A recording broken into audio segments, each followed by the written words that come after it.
Bonjour à tous, alors oui, la maîtresse Cacahuète là, elle est en situation particulière, on est en école à la maison.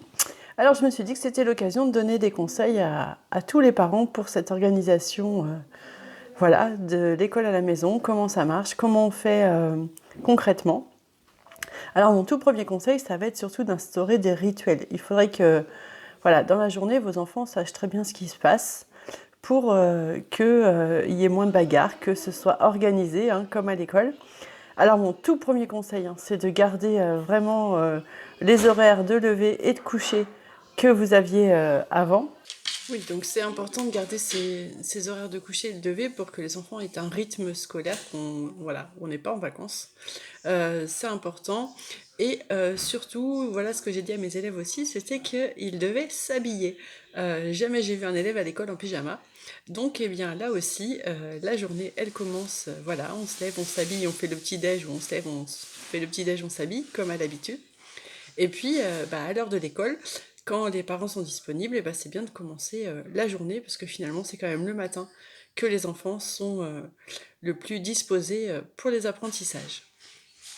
Alors ensuite, donc la journée de classe, clairement, ce qui est important, voilà, c'est de mettre en place des rituels. Donc à l'école, on écrit la date. Et bien là aussi, on écrit la date. Alors ce qui peut être intéressant, c'est de le faire selon le niveau de votre enfant. Voilà, quand il est en CP, en CE1, on peut l'écrire en français. À partir du CE2, CM1, CM2, on peut l'écrire en anglais. Puis alors au collège, quand on a eu la deuxième langue, eh bien l'espagnol, l'allemand, tout ça c'est bienvenu. Et ça fait quelque part un petit rituel familial aussi, ce qui fait que même les plus jeunes sont familiarisés avec ce rituel. Quand on a des maternelles, eh bien on peut aussi travailler sur cette construction du temps en écrivant, en utilisant les petits calendriers perpétuels qui existent et qu'on trouve sur Internet. Et puis surtout les faire verbaliser aussi autour de la météo, ça c'est important, d'instaurer ce petit rituel-là qui dit qu'on commence l'école. Ensuite, au niveau des rituels, donc c'est important aussi de se regarder des pauses. Donc là, clairement, depuis 2 jours, à la maison, nous on commence à 8h30 parce que l'école commence à 8h30. Bon, à 10h, le travail scolaire donné par les maîtresses est terminé. Donc à 10h, c'est la récréation.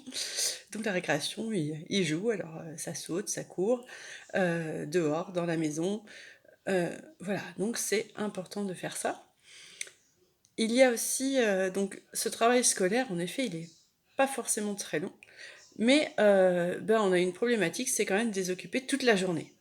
Et donc pour ça, on peut aussi, là encore, instaurer des rituels. Voilà, la chose qui est faite dans beaucoup d'écoles de France maintenant, c'est le quart d'heure de lecture. Très souvent, il se fait au retour de la pause déjeuner.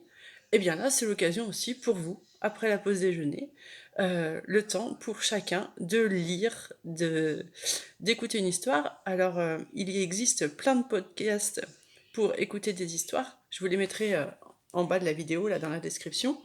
Parce qu'en effet, nous, les mamans, eh ben, on a aussi besoin de ranger pendant ce temps-là. Donc voilà, quart d'heure de lecture, 20 minutes de lecture, voire plus hein, pour les plus grands. Mais c'est important aussi d'instaurer ce temps dans la journée. L'après-midi, il peut être aussi fait, voilà, enfin, on peut faire en sorte que dans la journée, il y ait forcément une promenade, une sortie extérieure. Bon, alors je sais, j'habite à la campagne, je suis d'une école de campagne, donc je ne mesure pas les difficultés de la ville, mais dans la mesure du possible, une promenade pour s'aérer l'esprit, pour faire du sport, c'est une bonne chose. Et puis, l'idéal aussi, c'est un jeu de société minimum.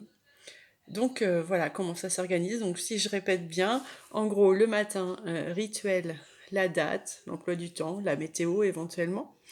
À midi, on fait le quart d'heure de lecture. On case dans l'après-midi, dans la matinée, une promenade. Et puis après le goûter, ben, un jeu de société, c'est très bien aussi. Et voilà, il faut les occuper. Et le but, c'est qu'ils passent pas tout leur temps devant les écrans. Donc, dans les prochaines vidéos, je donnerai aussi des idées d'activités pour, euh, pour faire en sorte que ces moments soient des moments intéressants et agréables pour tout le monde. Voilà, ciao ciao, et puis à bientôt pour une prochaine vidéo.